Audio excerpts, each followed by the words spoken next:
Picture this. What if the most dangerous woman in combat sports history decided AEW was her new hunting ground? And I'm not talking about a one-off appearance.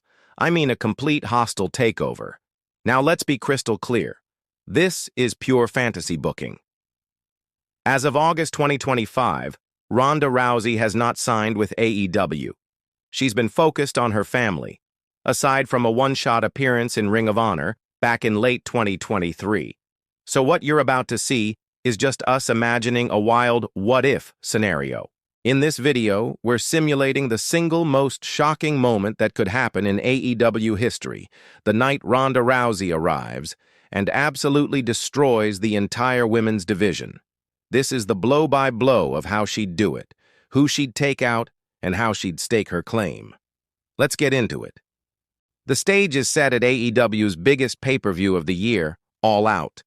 The main event has just wrapped up, a grueling, emotional war for the AEW Women's World Championship. In our timeline, timeless Toni Storm has cemented her legacy, having captured a historic fourth Women's World title. Her reign has been unstoppable. Tonight, in a dream match, she just went one-on-one with the ROH Women's World Champion Athena in a battle for bragging rights. The bell rings. Toni Storm's hand is raised, the AEW Women's World Championship held high. She is at the absolute peak of her career. The crowd is giving a standing ovation to two of the best on the planet. The division has never been more stacked. You've got killers like Serena Deeb and Thunder Rosa, fan favorites like Willow Nightingale and Chris Statlander, and rising stars like Julia Hart and Sky Blue. The division is healthy, competitive, and on top of the world. It's the perfect, peaceful moment, the perfect time for a predator to strike. As Storm celebrates under a shower of confetti, the announcers are signing off. It feels like the show is over. But then, the house lights cut to black. A collective gasp ripples through the arena. This isn't a technical issue. This is intentional. A single, ominous, distorted guitar riff echoes through the darkness. It's a sound no one in AEW recognizes. It's not bad reputation. That song belongs to a different life. This is something new, something far more sinister. After a few tense seconds of silence, the lights snap back on, but they're different now. A cold, stark white light bathes the ring. And there, standing on the entrance ramp, is Ronda Rousey. She doesn't smile. She doesn't wave. She's not here for a cheap pop. She's dressed in a black judo gi, with no logos, no affiliations. This isn't UFC Ronda or WWE Ronda. This is a rogue element. Her eyes are lasers locked on the ring, a terrifyingly predatory stare fixed right on Toni Storm. The announcers are in total shock. They have no information. Tony Khan did not sanction this. This is not on the show's format. Rousey walks down the ramp with a purpose that sends a chill through the entire building. There's no wasted motion. It's the deliberate walk of a fighter. She doesn't high-five any fans. She ignores the signs. She just walks, a ghost of controlled violence about to be let loose. She slides under the bottom rope and stands up, never breaking eye contact with the champion. Toni Storm, still exhausted from her war, clutches her title, a look of confusion and defiance on her face. She holds the belt up, a symbol of her kingdom, a world Ronda has no part of. Ronda just smirks, a cold, dismissive smirk, and then she lunges. It happens in a blur. Before Toni Storm can even put up a defense, Rousey is on her. She doesn't go for a wrestling takedown. She clinches up like it's the octagon. A flurry of knees to the body doubles Storm over. A vicious judo throw sends the champion crashing to the canvas. The AEW Women's World title clatters to the mat, forgotten.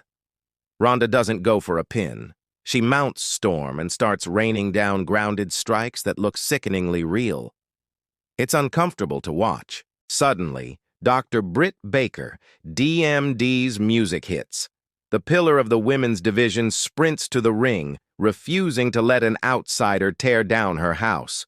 She slides in, ready to go, but Ronda is already on her feet. Baker throws a wild haymaker, but Ronda ducks under, catches the arm, and transitions seamlessly into an armbar. The crowd gasps as Baker's arm is bent at an awful angle. Ronda holds it for a beat, enjoying the damage before shoving her out of the ring like she's nothing. Next down the ramp is a force of nature, Willow Nightingale. She hits the ring with all her power, looking to pounce on Rousey. She corners her and lands a few heavy shots before going for the pounce. But Ronda sees it coming. She sidesteps, and as Willow charges by, Ronda snatches her from behind, locking in a standing rear naked choke. Willow, one of the strongest women on the roster, struggles, but Ronda's technique is just too perfect. She sinks the choke in deeper, and Willow's legs buckle. She slumps to the mat, out cold. The chaos keeps coming. Serena Deeb, the professor, hits the ring, trying to use her technical magic to out-grapple the ultimate grappler. They tangle in a brilliant sequence, but it ends with Ronda catching Deeb in a triangle choke. Deeb fights, but she has no choice but to tap. Julia Hart and Sky Blue rush the ring together, trying to use the numbers game, but Ronda deals with them brutally and efficiently, tossing them around with judo throws and ankle locks. Chris Statlander is the last one down, representing the final top-tier challenger, but she meets the same fate, caught and slammed with a Piper's Pit that looks more like a car wreck than a wrestling move. Okay, let's pause right here. The ring is a wasteland of AEW's finest. Ronda is standing in the middle of it all, not even breathing hard. Out of everyone in AEW, who do you think could actually give this version of Ronda Rousey a real fight? Let me know in the comments, and if you're enjoying this fantasy scenario, make sure you're subscribed. Ronda Rousey stands tall over the carnage. The ring is littered with the top women in All Elite Wrestling. She ignores them. Her eyes scan the arena with a look of pure disdain. A production assistant nervously slides a microphone into the ring. Ronda picks it up, her knuckles white. She brings the mic to her lips. The building is dead silent. You people love to talk about what's elite, she begins, her voice dripping with contempt. You throw that word around for your 5-star matches, your flips, your choreographed nonsense. You call yourselves champions. You call this a profession. She nudges Toni Storm's lifeless body with the toe of her boot. This is a champion? This is the best you have? I've seen tougher fights in free sparring sessions. I came from a world where being the baddest wasn't a catchphrase. It was a fact proven in blood and broken bones. I didn't need a ranking system or a title committee. I just needed a cage and someone dumb enough to stand across from me. She walks over and picks up the AEW Women's World Championship. She looks at it, not with respect, but with disgust. This is just a prop, a toy. But it's a symbol you all seem to care about.